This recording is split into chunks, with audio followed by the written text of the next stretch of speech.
Halo semuanya, kembali lagi dengan saya Dr. Kevin Mak di channel Sehat Ala Gue. Hari ini saya bakal membagikan dan sharing tips menarik seputar promil alias program hamil.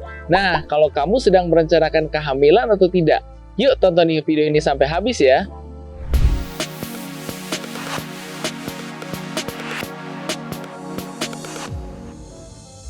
Promil atau program hamil adalah program yang direncanakan untuk pasangan suami dan istri yang ingin mempunyai anak. Dan program hamil ini biasanya akan dilakukan kurang dari 1 tahun kehamilan pertama ya.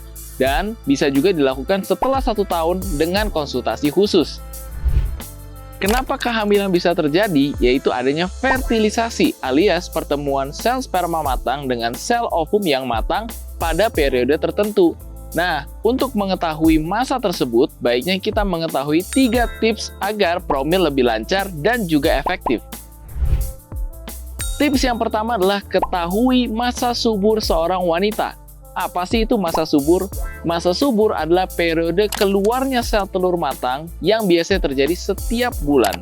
Nah, kapan masa subur ini terjadi? Biasanya akan terjadi 14 hari sebelum siklus haid di bulan berikutnya.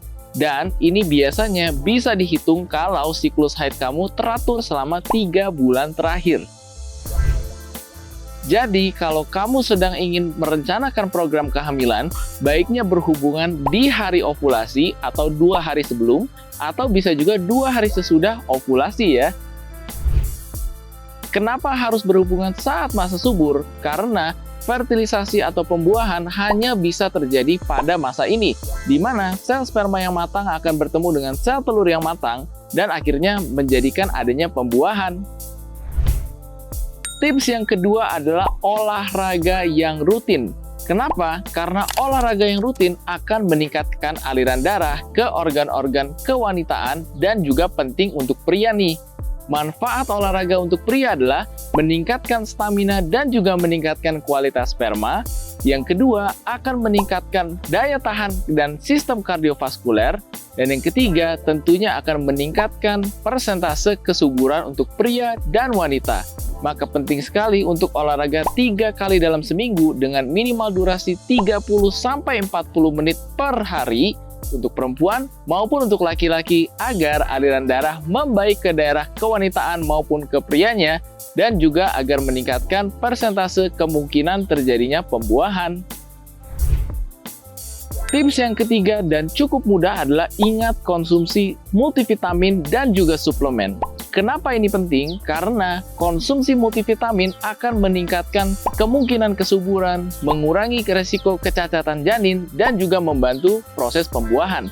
Beberapa multivitamin dan juga suplemen yang harus dikonsumsi untuk pria maupun wanita adalah yang pertama, asam folat, karena asam folat akan membantu perkembangan organ dari janin dan mengurangi kecacatan. Yang kedua, B kompleks alias multivitamin dari B1, B6, dan B12. Dan jangan lupa juga salah satu vitamin yang paling penting adalah vitamin C dan juga vitamin E.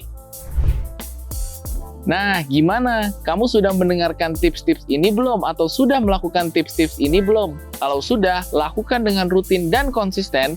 Jangan lupa juga berikhtiar dan juga berusaha. Dan saya doakan agar kamu juga cepat dapat momongan ya.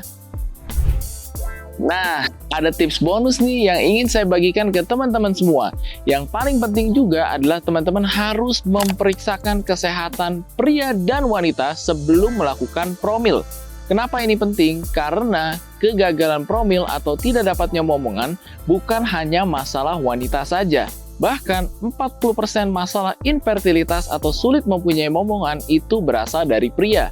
Beberapa masalah yang bisa timbul dari sisi pria adalah yang pertama, adanya kelainan anatomis, yang kedua, gangguan dalam kualitas atau bentuk sperma, dan yang ketiga, biasanya ada kelemahan atau kekurangan energi dalam sperma. Dan untuk wanita, baiknya juga tetap dilakukan pemeriksaan, di antara lain yang beresiko adalah adanya infeksi TORCH atau infeksi menular seksual yang menghambat kehamilan. Yang kedua, penyakit-penyakit seperti PCOS atau miom. Dan yang ketiga, tentunya ada penyakit bawaan atau penyakit sekunder lainnya. Jadi ingat, jangan lupa periksakan diri sebelum melakukan program kehamilan ya. Kalau menurut kamu video ini bermanfaat, jangan lupa like dan komen kalau kamu ada pertanyaan. Dan yang paling penting, yuk subscribe biar dapat video kesehatan terbaru saya lainnya. Itu aja untuk video ini, and see you on the next one. Bye-bye, salam sehat ala gue.